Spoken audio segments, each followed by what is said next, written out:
on to another episode of the Focus TV, Season 7, Episode 32. We're joined as always by Octavia Wyatt, Raymond Lyons, Cardell Dudley Jr., I'm Wilson Turpay Jr. Now, got quite a bit to get through tonight. But first, we want to start this week's show off by paying our respects to the legendary Butch McAdams, former Merit coach and radio host. Ray, want to start with you, and then Cardell, if you just share your thoughts on the legendary Coach McAdams passing. Yeah, man. First off, just prayers to his friends and family. It's definitely a huge loss to the area. Can't be involved in basketball in DC and not know who he is. Like you point out, extensive coaching career. Murray had one of the best radio shows in the area. I think it's been running since the early '90s, like 1992. And it's had anyone you could think of on that show, from John Thompson to Markel Fultz. And it's just one of those voices that was sorely needed, especially today when when the history of the game isn't as appreciated as it should be. And like Cardell said something earlier, and it just really resonated. Like, once these guys are gone, all their knowledge is gone, their experiences are gone. And if you weren't lucky enough to have gotten that passed on, and if nobody's going to continue to pass it on, then it just kind of is lost forever, and it sucks. But that's such as life. We're getting older, and the people that raised us are getting older as well. So, unfortunately, these things happen, but, it's just terrible, man. He had such a huge imprint on the area, from, those Sunday runs up in Murray to, he's still, his fingerprint is felt. One of his former players, Tony Dobbins, is an assistant with the Celtics, and, he just won the NBA championship. So his lineage just, it impacts all levels. So yeah, again, just, prayers to his family and loved ones, and yeah, it's a huge loss for the DC basketball community. Cardell. Yeah, definitely prayers up to him, and for his family and friends, and even the basketball community as a whole. He pretty much came up at Murray at the same time John Thompson was coming up at Georgetown. I had the pleasure of being a guest on this show, which was a huge honor. I met him through Ed and, Von Myers when I was coaching with Von on the AU circuit, met him through Ed. And, through Ed, I met a lot of the DC legends and OGs and stuff. And the best thing with them is the stories, the knowledge that you can't get unless you're either talking to them or you were there. And you get a better perspective on how deep our history is in basketball. And, you get a greater appreciation for having been a part of it, you know what I'm saying, in your own unique way, man. It's I think other people across the country kind of feel like we just brag and when we say we feel like we're the best, but it's hard to argue with the results and the facts if you just look deep into the box score. Just for this little small area to produce the caliber of basketball players year in, year out, decades, generations. It speaks for itself, man, and it's really just something about this area. Like you come up playing in this area, being coached by guys in this area, you really have no fear, because you just feel like everything else is second rate. And the knowledge and the wisdom he passed on, specifically to me, during the brief time we talk, as far as how to blend basketball and media together in my unique way, and not. How I'm gonna put this, not forget who you are. Let's just say that, as so many others do in the media space. It was pivotal.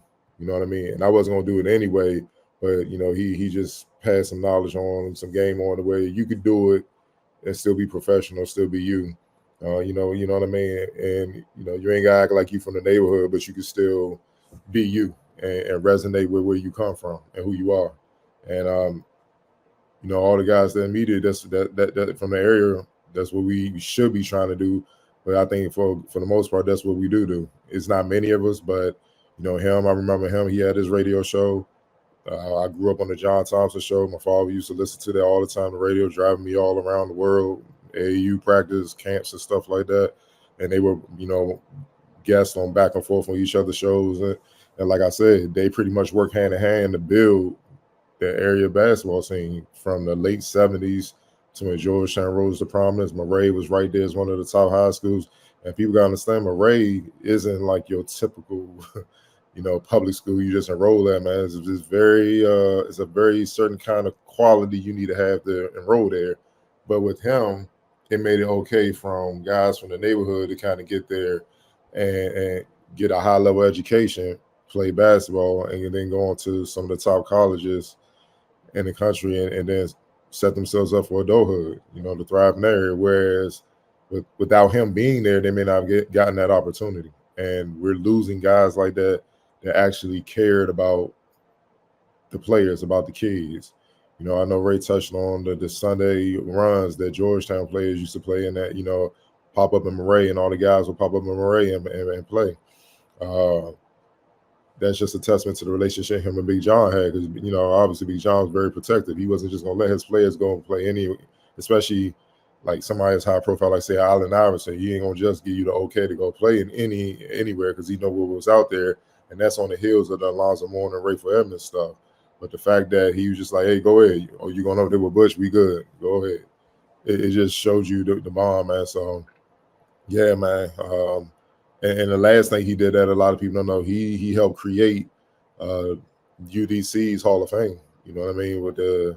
We all know about the great basketball lineage that they had back in the 80s and stuff. Ironically, at the same time, Georgetown was rising and Murray.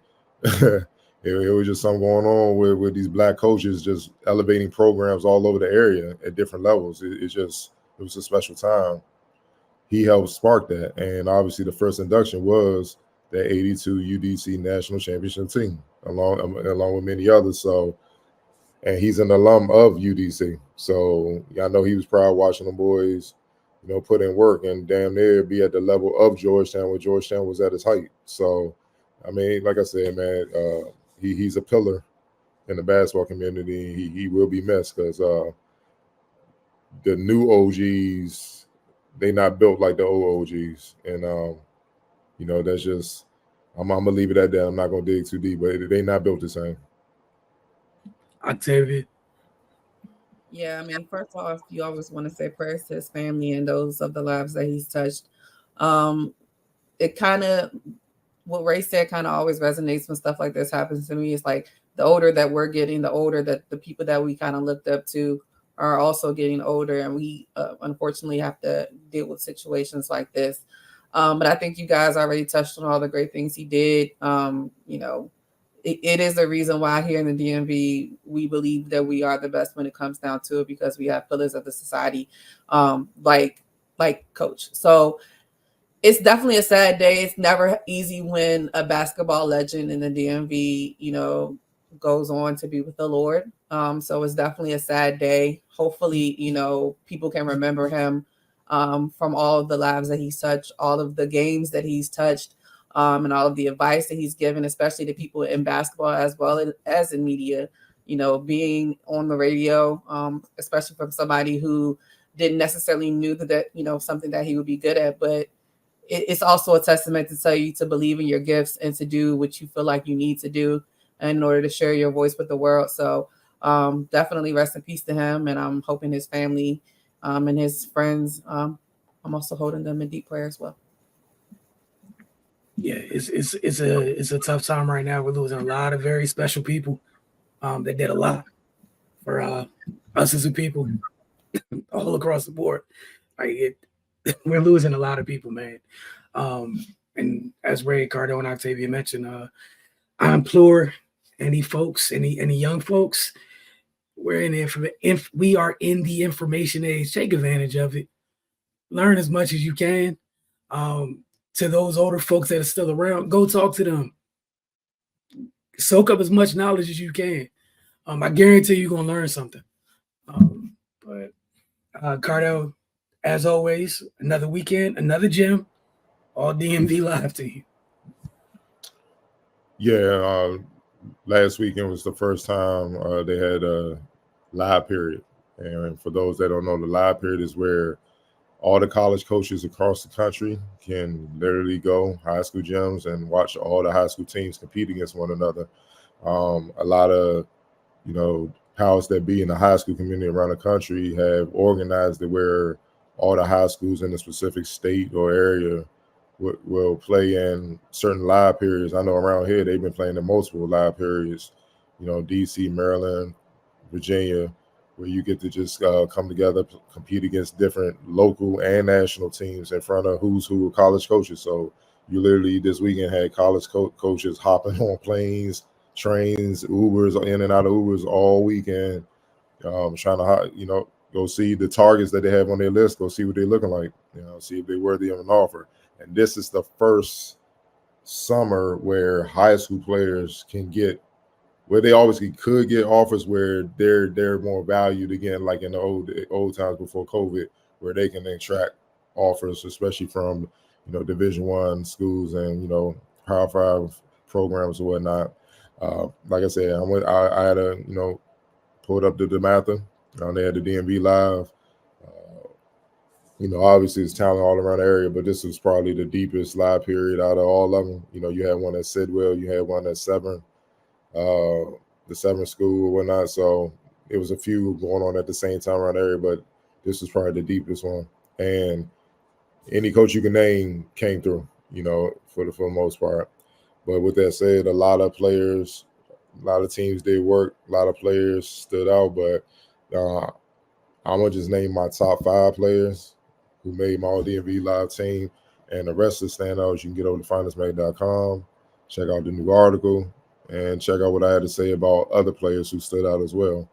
First up is Nate Ament, 6'9", forward out of Highland School, 2025 top 40 player in the country. He started things with a bang. He had a 40, 20, and 6 block game against the Mather in their own gym. I believe it was 41 points, 27 rebounds, and 6 blocks against the Mather, destroyed them. One of the top players in the country, averaged 28.3 points, 13.8 rebounds, 2.3 blocks, 54% shooting from the field, 36% shooting from deep, 77% from the line. It was child's play, and I think they went undefeated as well. He has a lot of KD symptoms in his game. He can handle the rock, pull up from NBA range, 3-level scorer.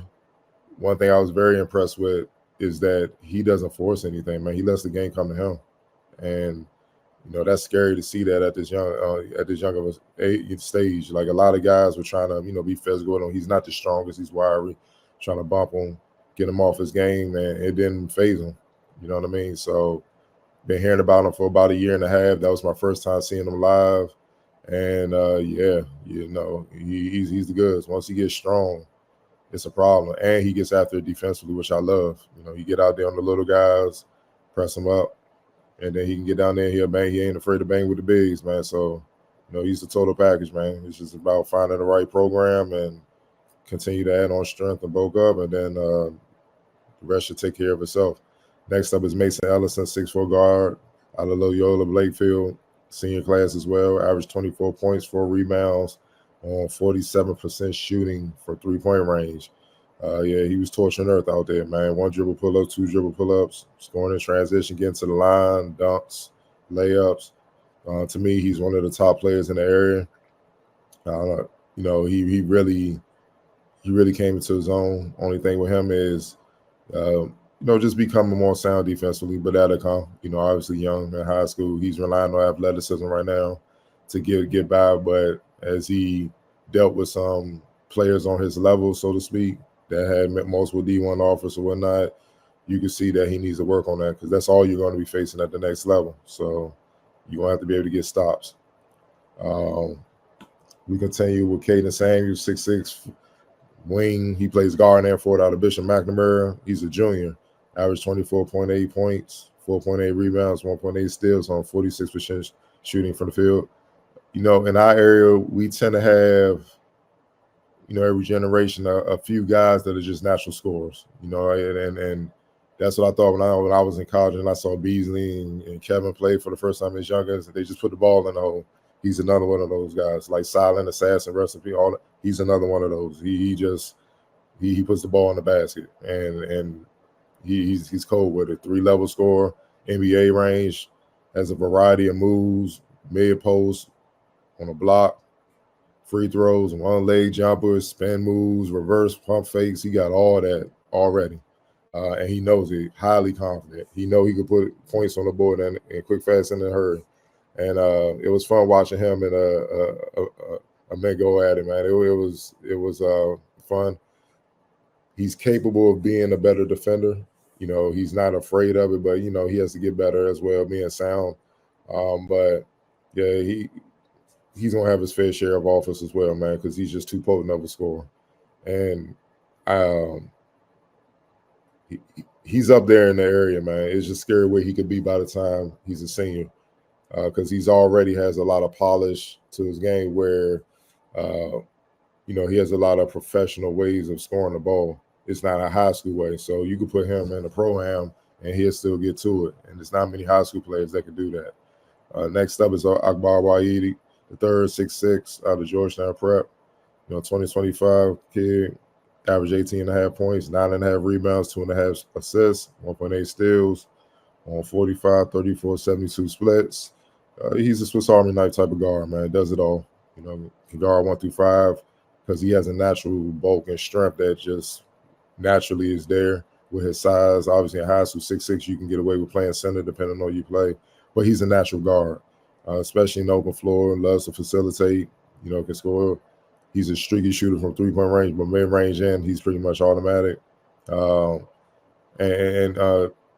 know, he has a flair for the dramatic, man. You know, he's a very exciting player to watch because he's athletic. So, you know, when he gets to his spots, he definitely tries to embarrass you. And when he embarrasses you, and when he makes his move, he gets it done. It's not like he's trying to do it with no substance to it, and then the ball go out of bounds or something. He makes moves that embarrasses opponents, but he gets the job done, and it's with purpose and substance. So you kind of live with it as a coach. You know, at times his coach will tell him just make the simple play. But man, yeah, he's a talent. And Georgetown Prep, they smacked everybody. They went undefeated, including Paul VI. You know, beat them pretty bad. So they're gonna make a lot of noise this upcoming high school season, and he's gonna be a big reason for that. And last but not least, keep an eye on this kid, 2027 kid, 6'9", junior macho out of Mount Carmel. Average 15.5 points, 7.5 rebounds, 1 block, on 80% shooting from the field, 70% shooting from the free throw line. He has Ben Wallace tendencies, raw offensively, but a grown man already, chiseled, athletic, and great hands. And when he's inside the paint, he dunks everything. On defense, he'll get out there, chase guards like his life depending on it, alter shots, and he gets up to the square to block shots. He still has a way to go as far as putting the ball on the floor, being able to pass when they trap him because he's killing inside, stuff like that. That's why I say he's a bit raw, but with his defensive instincts, with his athleticism and size and his strength and his motor, yeah, he got a lot of Ben Wallace in him, and he has a chance to be a more polished version if he continues to work. All right, gonna switch over to the WNBA, right?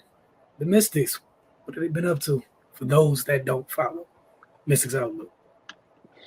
Had a pretty productive weekend. They had a home and home against the Dallas Wings. They won on Saturday pretty handily. Had a little tougher of a time on Sunday. The Wings went in the lab, made some adjustments. Excuse me. And came out in the first half and made life pretty tough for the Mystics. They were more intent on using their size. Saturday, Washington did a pretty good job of negating that. You know, the guards were digging down pretty hard once the bigs got the ball in the post. And everybody was fighting on the boards. And that pretty much gave them life and was able to get them out in transition and get some easy baskets. Sunday, you know, the Wings were determined not to be the case. They slowed the game down a little bit, got things in the half court, and they controlled the boards in that game. And it took for the Mystics to have offensive explosion in the third quarter to pretty much blow that game open. But once they got rolling, it was no stopping them. Emily Inksler, man, she put together 2 great games over the weekend.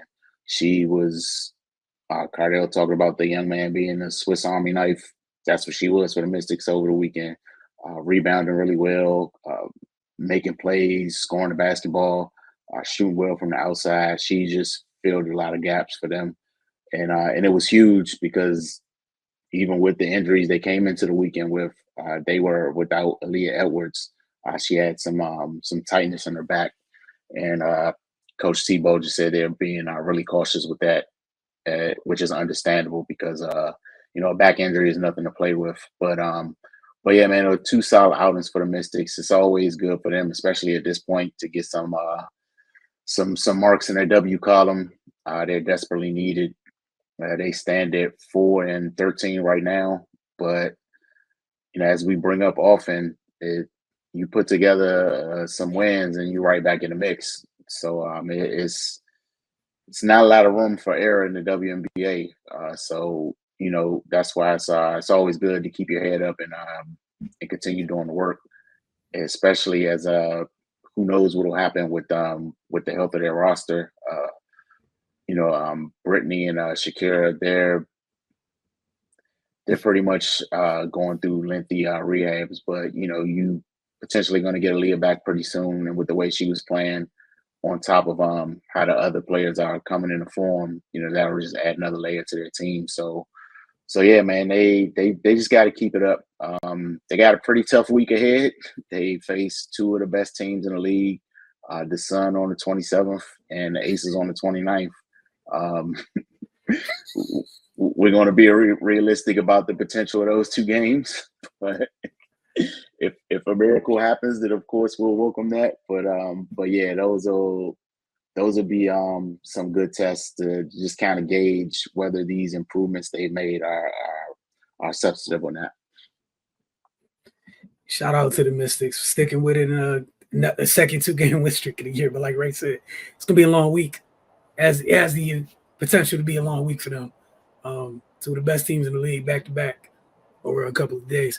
All right, if you guys hadn't heard, the NBA draft is this week. Cardell, last week took some time to go over the top 10 bigs. Going to take a look today at the guards and wings, 5 apiece at the top of his list. So, Cardell, the floor is yours. Yeah, like Wilson said, man, last week touched on the bigs. This week we're going to touch on the top 10 perimeter players. And I decided to split them up, 5 guards, 5 wings. We're going to start with the guards first. Reed Sheppard, 6'2", out of Kentucky. Obviously it's Kentucky, so I'm pretty sure everybody saw him multiple times play last season. And, the one thing that, sticks out, he's an exceptional shooter from 3-point range and one of the top defenders coming out of college. And he plays a lot bigger than his 6'2" frame. If you didn't know he was 6'2", you would swear he was about 6'6", 6'7" with the way he plays. He's a pest defensively. He's physical. He's smart. He's crafty. He has active hands. He gets it done on there. And when I mean by exceptional shooter, I mean he shot 52%. That's more than half from 3 and averaged 2.5 steals per game. So we already know what role is waiting for him in the draft. That's why I hated it's a 3-and-D role right away, no matter what team picks him. That's why I hate when they were saying that this is the worst draft in history and stuff like that. And to me, that just means it's a lot of shitty scouts. There's a lot of guys. There may not be like a Wembanyama, just a no-brainer superstar, but there are guys that you can plug in that will help your cause if you know what you're looking at and if they fit. So this is a draft to see. We're going to look back and see who can scout and who can't. But Reed Sheppard, it's clear what his role is going to be right off the bat. And if he improves as a playmaker and being able to run the team, his role can expand. And then he can become something like what you see with Drew Holiday, being able to float between both guard spots, run the team, but still be able to hit shots and be ferocious on defense, man. So, that's one thing that, I always keep an eye on. It's not about where he's at now. Do they have the work ethic and potential to continue to grow? And I think he does, especially just being a freshman. Next up, one of UConn's, Wilson's UConn guys, Stephon Castle, 6'6". One thing I didn't know was I knew he was a big guard, but I didn't know he had a near 6'10" wingspan. That changes a lot. He's a big guard, and he can do it all. And he has the potential to grow into a superstar if he can improve his jumper, which there's no reason to doubt that he can. You know what I mean? He shot 26% last year from three, so he has work to do. But regardless, he's crafty. He can get to the lane at will. He can post up. He can knock down shots in the mid-range. He can hit free throws. He can play make. And obviously you can't play for a Hurley if you don't play defense. It just don't go together. So he can guard multiple positions, man. And I love him, man. He was a big reason why they won the national championship, especially coming in as a freshman. Has a lot of moves, especially off the bounce. And you could plug him in, man, between the 1 and the 3, honestly. And he'll get it done. So I expect him to go fairly high and make an impact right away. Next up is a kid who I grew to love last year, Devin Carter, 6'3" out of Providence, 6'8" wingspan, super athlete, man. And he uses his athleticism to amp up things overall in this game. He just like Shepard, Carter's one of the best perimeter defenders in college basketball. And on offense, Carter, he thrives with or without the ball. So I feel like with that, he can fit in pretty much any offensive system. He's just one of them intangible guys that's a positive contributor in every facet of the game, and he's a crowd pleaser as well because of his athleticism. I can't tell you how many times I saw him last year, especially when I checked him out against Georgetown. He come down with an offensive rebound, and he in the trees, and he just powers back up and dunks on all of them. It is like little plays like that where it's just like, all right. Yeah, he's different. And the underrated part of his game is he's an elite rebounder. To be 6'3" and average 8.4 rebounds playing in the Big East, that's a big damn deal. You don't see that often coming from a guard. So that just tells you just how many ways he can hurt you. And last time I checked, watching NBA last season, there are quite a few teams that could use that, everything that he brings to the table, especially a hometown team. But we're not going to get into that. Barring a miracle, he won't be around for them to pick him. So, I'm just saying, he does a lot, man. And to me, that's what being a basketball player is all about, being complete as possible. And he checks a lot of boxes. Rob Dillingham, 6'1", Kentucky, not the biggest, but his game, get buckets. That's his game. He's been like that since he's been in high school. Checked him out matter of fact, he was at the MLK. Wilson, if you remember, he was at the MLK thing at the St. James. He played for Donda Academy. He was the one, like a sophomore, just cooking everybody, everything that moved. And then at the time, he was committed to NC State. He's a microwave type of scorer. Very shifty, dynamic, quick, fast, great handles, 3 levels, scorer, and no fear. He feels he can score on anybody, and pretty much he has. You know what I mean? So he has that type of ability as far as putting the ball in the hole. Now, he has to improve on some shot selection. He shot 44% from deep. He can get tunnel vision a little bit, and at times can shoot you out of a game. But he's a freshman. He has to learn. Once he learns to hone that scoring ability in, and understands when and when not to, similar to like how Lou Williams developed, it can get pretty scary. Defensively, he can be erratic because he's out of position.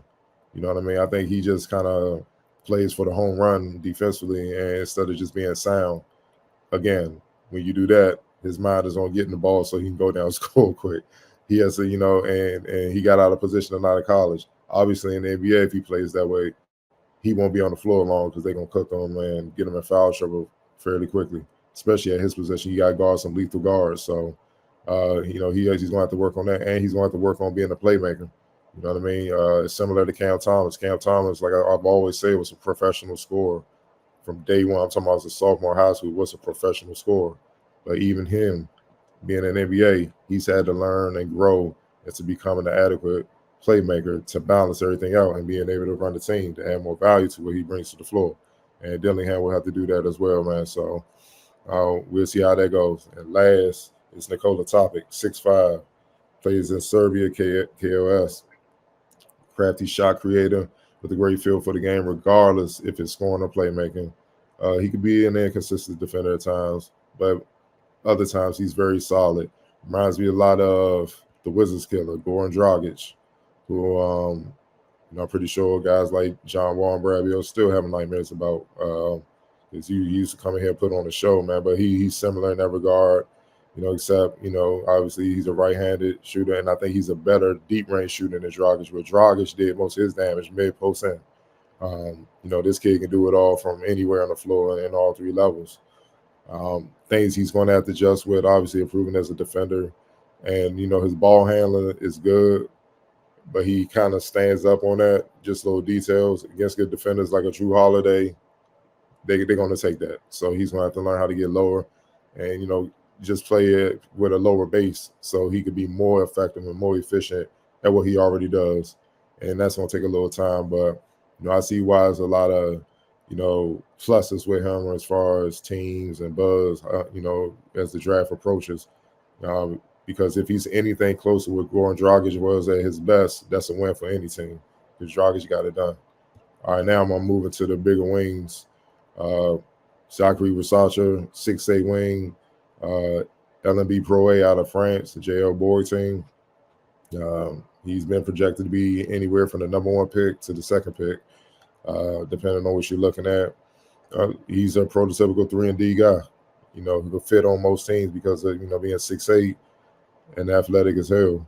He could defend multiple positions and he could shoot the 3. It's ironic he could shoot the 3, but he lacks a proven jump shot mid-range in. You know what I mean? And that's just a tale of the times where they work so much on three-point shooting, but the mid-range, obviously analytic-based, is a no-go. So he has to work on improving from that range. When they run him off the three-point line, can he take a 1-2 dribble pull-up to make them pay? Also, he's not the best of ball handlers. As far as when somebody's pressuring him, he can get the job done overseas at times because he's just more gifted. But in the NBA against the better defenders, especially with his size, you're dealing with, possibly, like Kawhi Leonard when he's healthy, Paul George and those guys. It's not going to be that easy. So he's going to have to improve in that area, become more shifty, and being able to make plays and score, off the bounce. But the main thing that's going to get him on the floor right away is he can defend. He can defend his ass off. So that's always a plus.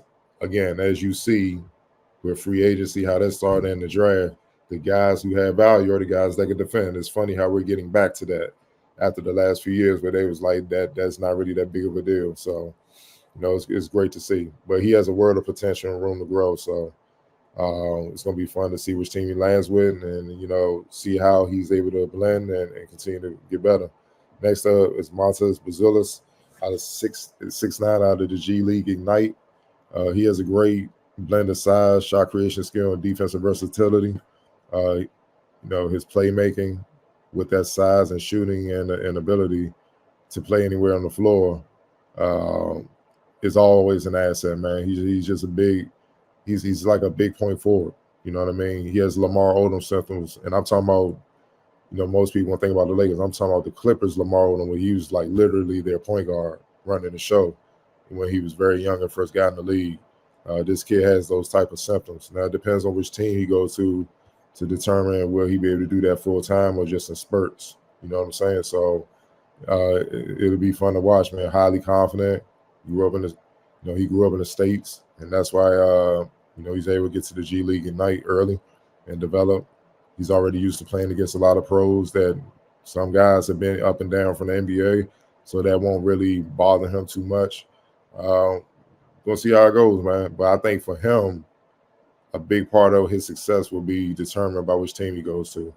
And oftentimes that's the case with a lot of these players, man. You gotta go to the right team so you're able to utilize your entire game. And hopefully that's the case for him, man. And if he does, he has the potential to make a lot of noise. Another Williams, Cody Williams, 6'6" out of Colorado, 7'1" wingspan. At 6'6", that never hurts.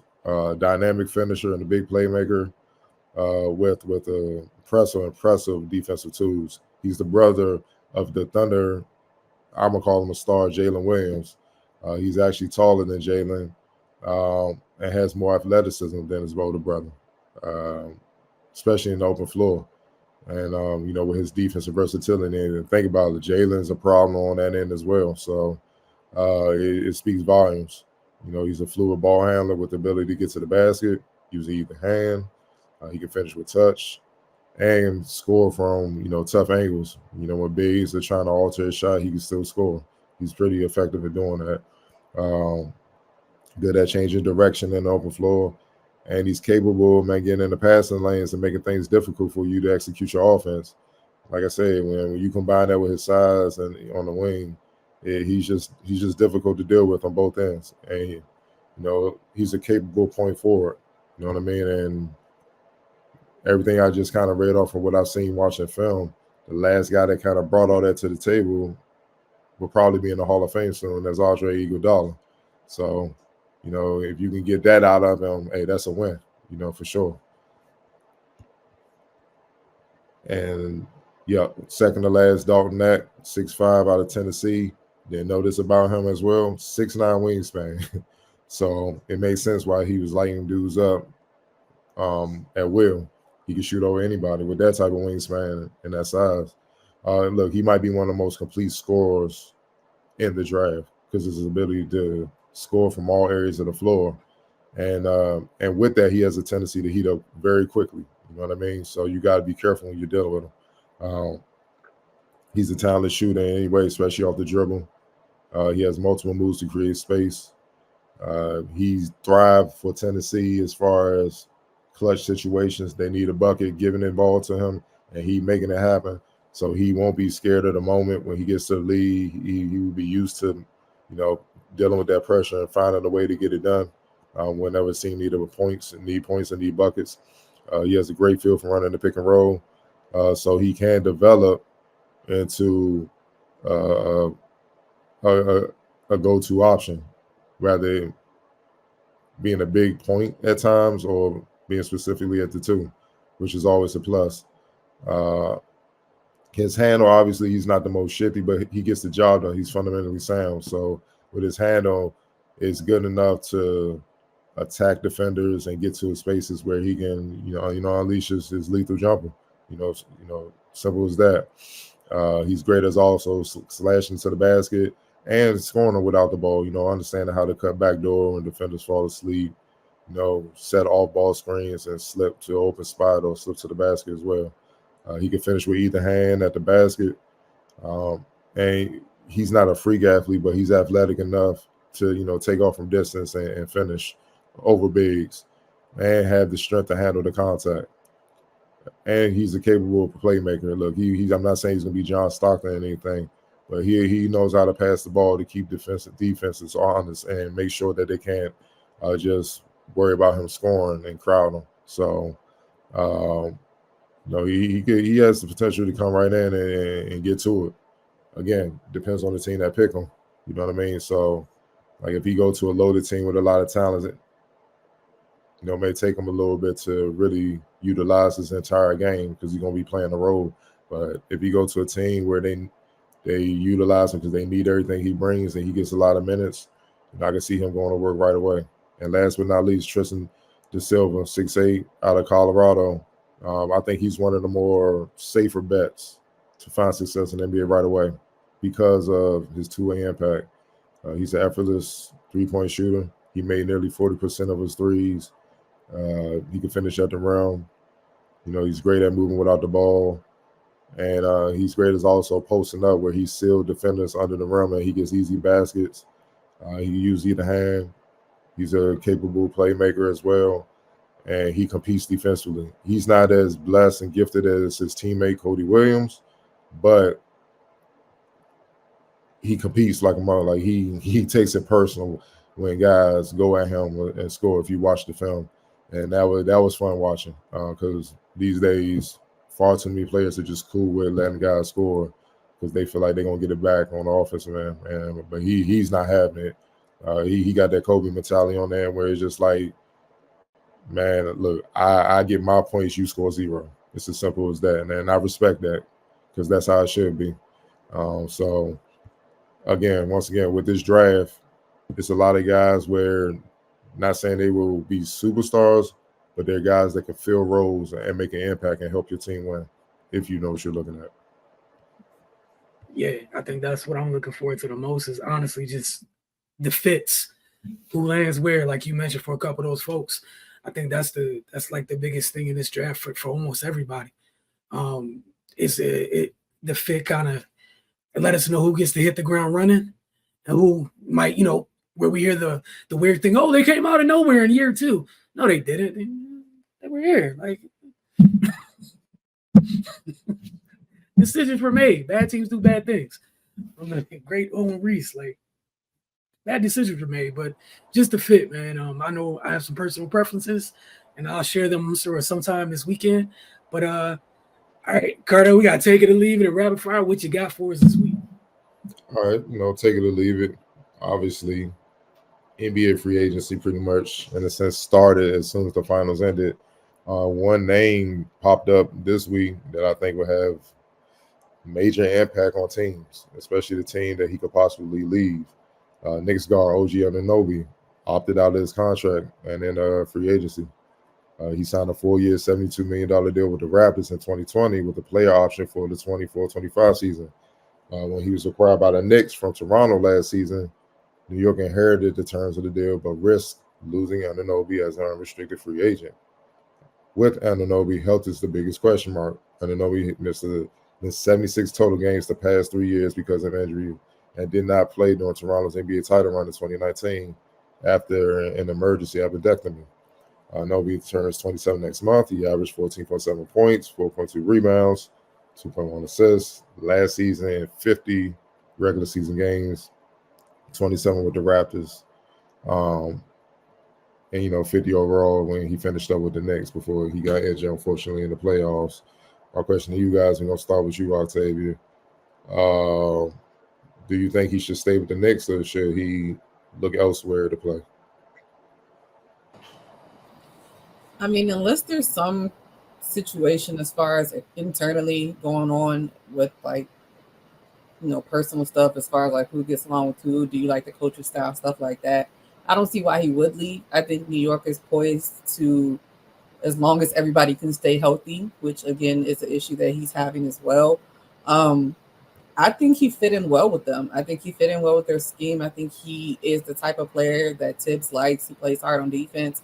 But yeah, the injuries is always going to be something that's always going to hover over him just because of the situation he's been in.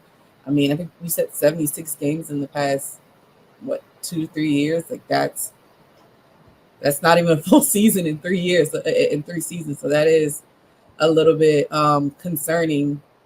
But I would assume it always comes down to the money, what they're willing to offer, as well as I would say his role. But I think that when he was out there, that he was a good spark for them, especially for New York to give up RJ Barrett and Emmanuel quickly in order to get OG Anunoby.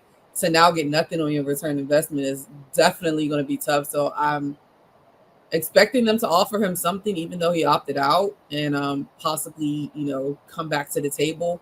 But it would be interesting to see where he could possibly end up as well, because if he stays healthy, he's a great defensive player. And as we all talk about on this show, defense is important and defense is needed. And there are a lot of teams that wish they had a defensive player like him when healthy. So I think he should stay. But if the logistics and the money and it doesn't shake out the way he wants to, and I mean, sometimes you do got to bet on yourself and go out there. Good luck to him. But I think the Knicks have cultivated something good that can continue on into next season if they try to keep their core as close together as they possibly can. And I believe OG is a part of that. Right. Yeah, I think he should stay, man. Like Octavia said, barring any situations that we just don't know about at this time. But purely from a basketball standpoint, I think it makes the most sense for him to stay where he is. the Knicks are building something right now, and he was he once he was traded, he was a productive, for the times that he was on the court. Um, yeah, and I just don't see him going to. It's going to be tough to him to find a better situation. Barring injuries. I mean, who knows what the next season could have ended up looking like? But yeah, of course, money is always a thing. And in these type of situations, it doesn't. It will rub me the wrong way as the coach or decision maker on that team, him opting out. Um, yeah, people want to take that one way or another, but I mean, you came, we did some good stuff. Just running back next year, see what happens after that. Do what you will. But yeah, I don't know, man. That to me just seems like you don't want to be here, and that's who knows what type of effect that can have with the chemistry of the team. That's a very fragile thing, and anything could tip the scales one way or another. But yeah, just talking purely basketball, I think this is a pretty good situation for him. Wilson, before you start, you can answer this one too, but real quick, Octavian Ray, do you think the return of Julius Randle is the reason why he is opting out? Because he feel like maybe when Julius comes, it'll affect his minutes and his value? You can start, Octavian. I mean, I would assume it's probably a thought process in his mind. It's definitely going to look different with Julius there. We just don't know what. But I mean, Julius also has his own injury issues as well. So I think that could be an issue. I think that OG's potential on the defensive end will probably help more, where I don't think that whatever they decide to do with Julius could really affect OG that much as far as his playing time, because I think that his defense is that much needed for them that in itself should get him a lot of playing time, as long as, again, he can stay healthy. But I would assume that's probably something in his mind, because it's really hard to picture it all together when Julius is coming back and you're trying to figure out where his minutes are going to go and what minutes are going to be taken from me as well. And I mean, I think also part of it is his age too, and his ability to stay healthy. Like, I mean, he's not super old, of course, but the older you get, you want to be able to kind of get as much as you can and maximize your potential in the time that you have. So it definitely could be a Julius thing. I would definitely want to know more. Right. Yeah, that potentially could be a part of his decision making. But yeah, like Octavia said, I don't think it would impact him that much. I don't know if it's am I going to be starting thing or not, but I think he'll still get a fair share of playing time because of what he brings. And obviously he added a lot to that team when he came over. So yeah, but I mean, again, that I think yeah, just him leaving would kind of derail what they're trying to do. And I mean, that's not his responsibility to take that into account. But yeah, like I said, man, I think he's in a pretty good spot. And the grass ain't always greener, man. You got something good going. Might as well see where it takes you. All right, Wilson, it's on you. Yeah, I was gonna say I could see. I'm happy that you interjected and brought that up. I was gonna say I could see that maybe being the cause of some of the hesitance on his part, is thinking about some of the touches that are gonna dry up because Julius is back. That's somebody who, when he's there, after Brunson, he has the ball quite a bit. Outside of the two Nova the rest of the Nova crew, right? Perfect world. Julius is back. OG's out there. The 2/3 of the Nova crews coming off the bench or whatnot, what have you. You know what I'm saying? Depending on what happens in the draft off season, and that's great. But at the same time, to Ray and Octavia's point, grass isn't always greener. And honestly, like, if you start the season and the stuff's not jiving how it was, because Julius is a part of it, they could just move Julius. Like, instead of you just making a horrible decision, going somewhere else to get less touches, being in a way worse decision, and then you're going to be how you might have reportedly felt in Toronto when that stuff got to the end of Toronto. So I think he should stay there and see where this next things go. Also, like, who knows? Maybe Julius might have learned some things while he was out, seeing how this crew gelled and what they did without him, so we could fit in better. But you just look and play and feel like a Nick. Don't.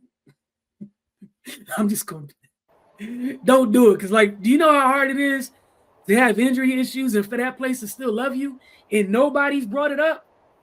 Don't tempt fate, brother. Just don't tempt it. That's all I'm saying.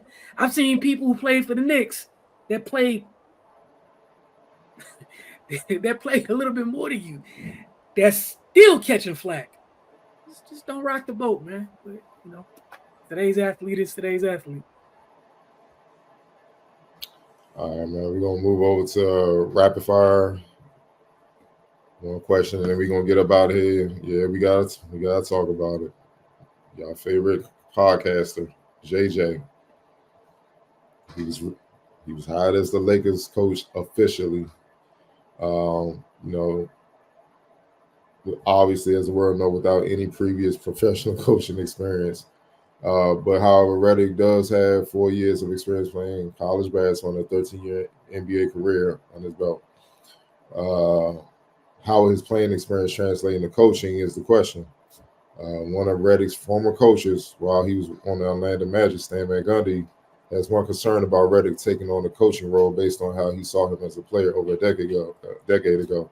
Quote, he's a guy who took losing very hard as a player, Van Gundy said, and it's nothing compared to the way that will hit him as a coach. That first game that he loses at the buzzer or down close by 2, you know, at the end, and that stuff tears you up. So it's a 2-part question. Obviously, what do you agree with Stan Van Gundy? Do you feel like he would be able to handle that when the L's start to come? Because this is the honeymoon phase right now. Everything's nice, and I'm the Laker coach and all that, but we all know how that can get ugly very quickly. And 2, people trying to avoid the elephant in the room. Do you feel like, well, we really all know, do you feel like white privilege played a big part in him jumping many assistant coaches and not only getting a head coaching job in the NBA, but with one of the most storied franchises in the NBA? I'm gonna start with you, Ray.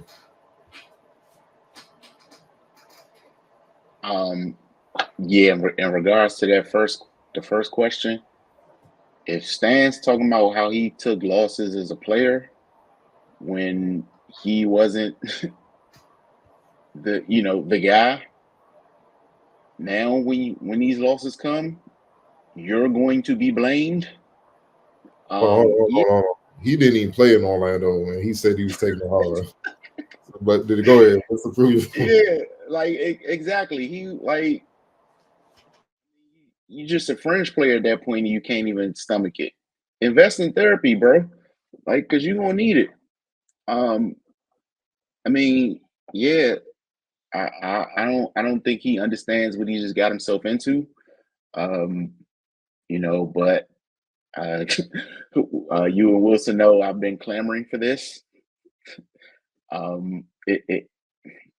It's just going to be hilarious to see how this plays out. But in regards to the second question, yeah, of course, he's got white privilege and LeBron privilege.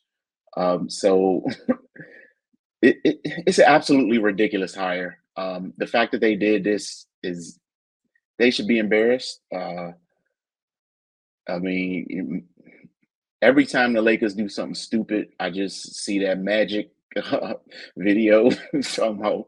I ain't gonna be here. He saw this coming a mile away, got out of Dodge, went and enjoyed his millions, bought him another team, and just went on about his life. Because yeah, I don't blame him for not wanting to be around for this. But yeah, this is going to be a shit show, and I got my popcorn. Like come on, man. Your coaching experience is volunteering on a fourth grade team, and now you're at the highest level. And like you pointed out, Cardell, one of the most storied franchises in basketball history. At worst, they're number 2. So that type of pressure, and then you got to deal with the LeBron stuff, and you're going to be blamed for every misstep, no matter what. Yeah, he might quit by All-Star weekend, like, cause that's a hard life, man. That is a hard life, But he wanted it. He brought it on himself. There is no sympathy. Yeah, dude, and all this for for what? They're just crippling their team for years to come. And it's going to take a whole hell of a lot to dig out of this. But yeah, man, decisions were made, and now they have to be lived with. So good luck. Yeah, man, that man may look like Jeff Van Gundy by the time this over, bro. He ain't gonna have no need for moose, none of that moose stuff. Toss all that, bro. It's gonna be bad. Go ahead, Wilson. Man, the Lakers, you shouldn't be a joke like this, man. Like, a college coach laughed at you for the second time in 20 years. College coach looked you in your face and was like, I'm good, but thanks for the contract bump. Second time. Then you did the thing all of us thought you were going to do. Like, you read the internet and was like, yeah, that. Why? And JJ, bless your heart, man. There's no Pat Riley behind you to tell dude no. This just you and that clipboard, and there's no producer. There's no producer on that podcast set. There's nothing. There's no amount of wine. Like, whoever you met during that podcast is not who's about to be in that huddle with you. Two totally different things, man. You're going to say something, you're going to snatch that clipboard and get the drawing, and I can't wait to see your reaction. Because if it's the same reaction you made on the podcast, it's going to be a long 82, brother. A long 82. Like Ray said, I'm interested to see how you get through it. And yes, for the second question, without a doubt. And this is the perfect example of how it can go wrong. Like, just why? Like Ray said, at worst, you're the second most storied franchise in the NBA. The other one just won a title this year. And your response is this. Your response is this. Not go find like coax an old coach to come out of retirement or go find like go poach a young coach off somebody's staff, or Sam Cassell has been out here for forever, man, forever. Like, even like, I want people to have the same energy for this as they had for Nash, because this is weird to me. Kurt took some time. There was some other basketball experiences before that. You went from podcasting straight to the head coach of the Los Angeles Lakers. You drew up a couple plays. I'm happy that you can remember some things from your playing days. You understand what you see as a broadcaster. What does it have to do between those lines? And also, how is the team going to even listen to anything you say? They saw them podcasts like we saw them. You buddy with, we know why you're here. Someone's going to tell me that the Laker players are that disillusioned that they're like, oh, man, he got it on his own merit. Like Ray said, man, it just looks like a dumpster fire waiting to happen. Shout out to LA. Hollywood loves Hollywood. They've been looking for some original scripts. Shout out to y'all finding one, man. Good job. I'll take it. Yeah, I have many thoughts, but I'll keep it condensed. As far as what Stan Van Gundy said, he's 100% correct. I will just say, I'm honest. I'm just glad I don't even have to hear him during games anymore. Like, I hated him commentating anyway. So there's a plus there. But yeah, like you said, if he, he's spoken multiple times about the fourth grade team that he voluntarily coached, which I believe is his son's team. He's been ejected from those games. So he can't take fourth graders losing.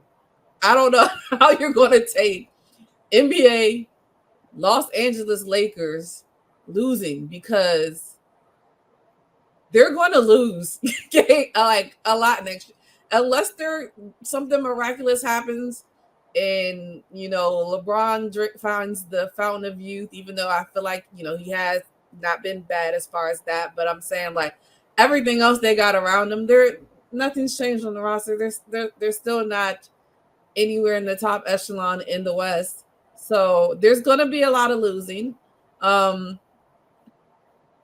also like, right, I'm sitting back with the popcorn because I can't wait to see it. Like, because first of all, he wasn't even in media for that long, maybe a year or so, if that. How many episodes in this podcast did we have? 4? I don't even know. So he wasn't there long either. And I mean, it's just crazy to think of going from that to the head coach of the Los Angeles Lakers, and to know that you have no real coaching experience.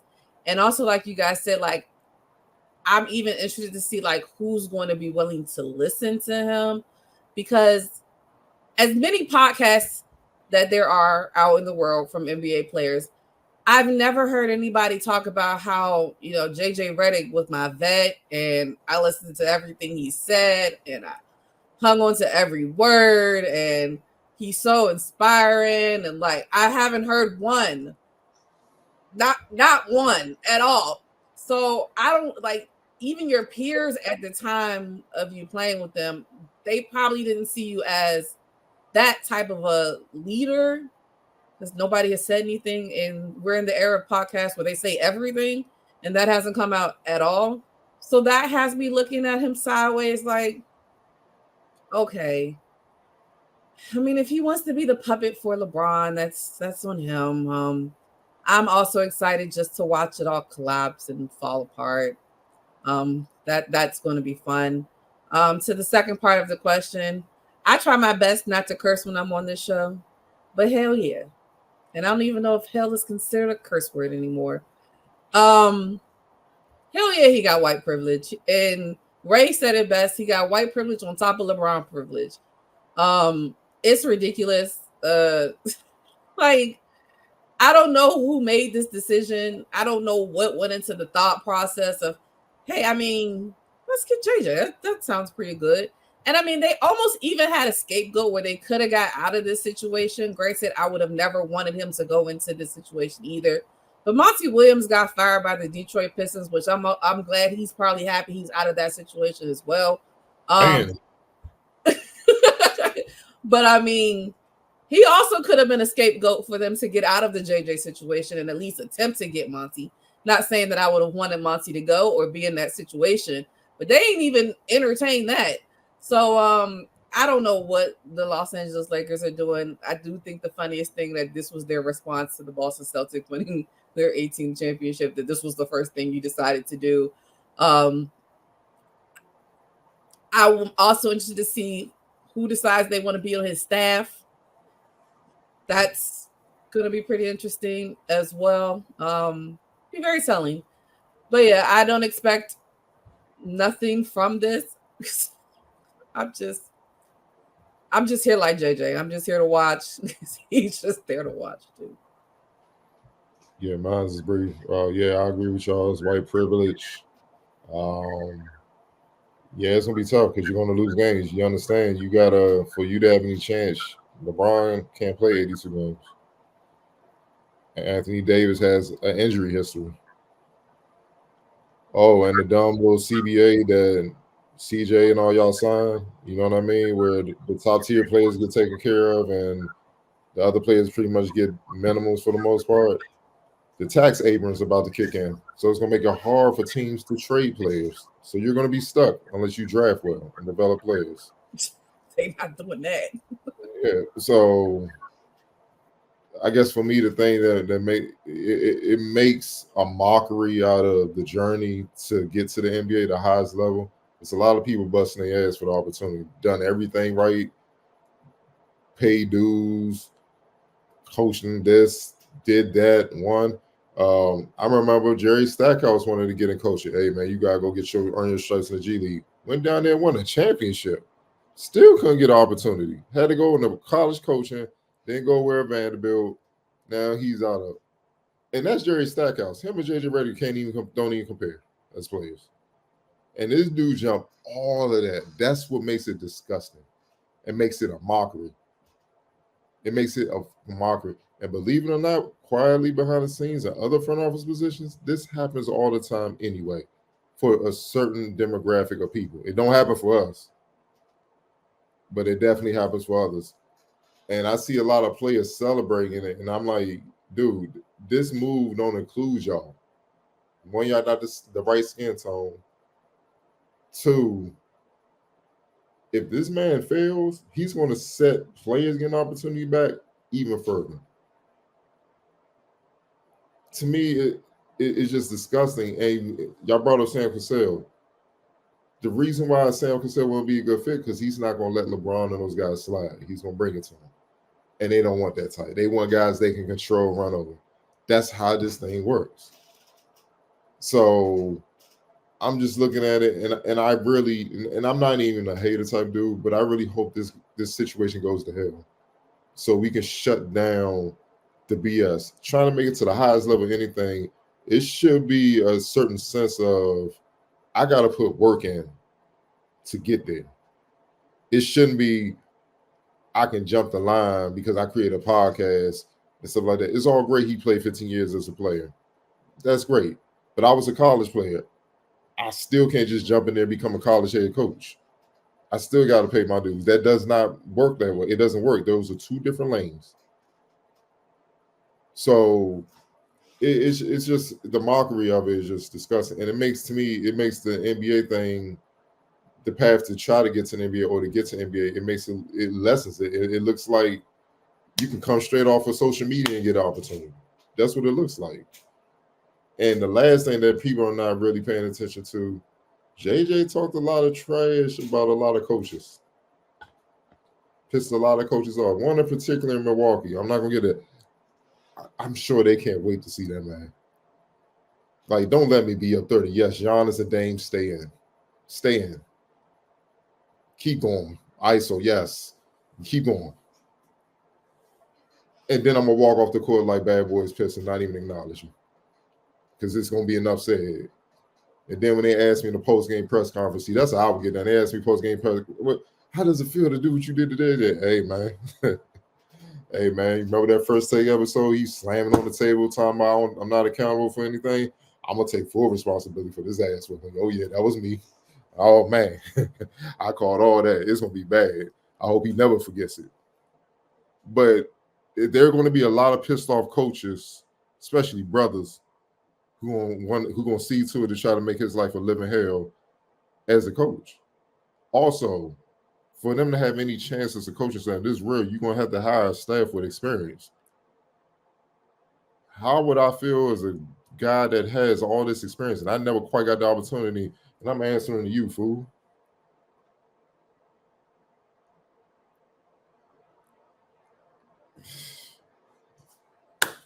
Hey, Lakers, man, hey. This social media thing is wild, so hey, Lakers, do y'all thing. I'm gonna definitely enjoy this eruption that's about to happen, man, because it's gonna get bad, man. And how about this for a change? When it goes bad, don't just look at JJ. Look at that other guy that brought him in there too. And then hopefully the ownership with the Lakers will have the guts to do what they should have been done and be like, all y'all go. JJ, you go. LeBron, you go. Take your damn son. He can go too. All that clutch. Take all this up out of here. We got to really build this from the ground up. It's on you, Wilson.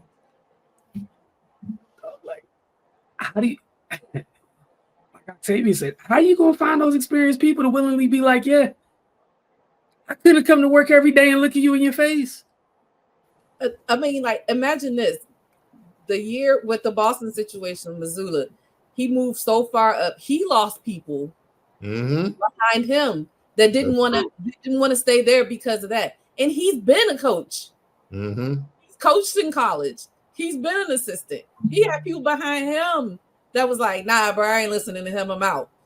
And they left, and now they wish they stayed and got a ring, right? You got those people that did that to somebody who has coaching experience. It's gonna be interesting. Man, look. I tell people all the time, don't let these suits and the professionalism fool y'all. The ego at the NBA level is outrageous for some people. It's outrageous, man. And you have to fight so hard just to get in the door. So when you find out somebody got a position and you're like, hold on, you ain't putting half the work I did to get here. So I ain't trying to hear nothing you guys say, bro. It's no different. Like everybody can relate to this on the turn. I'm in the gym. You could be in the gym shooting around, and somebody try to tell you, like, hold on, partner. Like, where you play at before you start giving me tips? So, oh, nah. You know, I played ball regularly when I was, a kid. Like, I ain't trying to hear none of that. Go get out my face, bro. Get out my face, bro. There's nothing you can teach me about this game. Get out my face. So imagine that at the NBA level. I've been a coach for 12 years. Been all these seminars and camps and stuff, floating around team to team, uprooting my family, trying to been interviewed, and I can't even get a head coaching job. And my man literally come out the broadcast booth on ESPN and get the job. Man. Come on, man. Come on, dog. My man didn't no video coordinator work, no skill development work. Like I'm spoke nothing. Nothing. And why didn't King James put a brother on? He might have said no. I'm just saying, why ain't he put a brother on? I guess he feel like I put too many. I already put enough brothers on. I'm having them, they straight, we good. That's my quota. Come on, man. This is nasty work. It is, like bro. this is really nasty. Darvin Ham is in Milwaukee. It's like, damn, I got replaced by Shea Red. And the very coach JJ criticized brought him back on because he was dead dirty. So yeah, if they get up by 30, Darvin Ham, coach Doc Rivers should be like, Darvin Ham, you coach this game. You go ahead, coach this game. I'm gonna chill. Not even just the coaches. The way he's talked about players while having a microphone around. Like, sir, if you're going to jump into podcasting, don't come back across this side.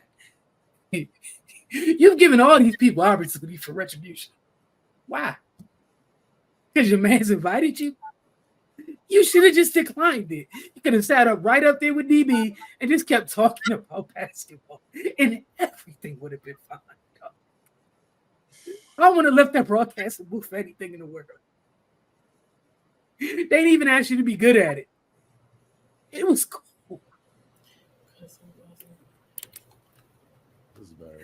Oh, man, but look, we want to thank y'all for tuning in this week. We look forward to talking with y'all next week. Shout out to the Lakers officially becoming a league pass team for me. I usually don't care. I will be tuned in this year. I don't care if I lose sleep. I got to see what you look like at the end of quarters, buddy. I got to see it.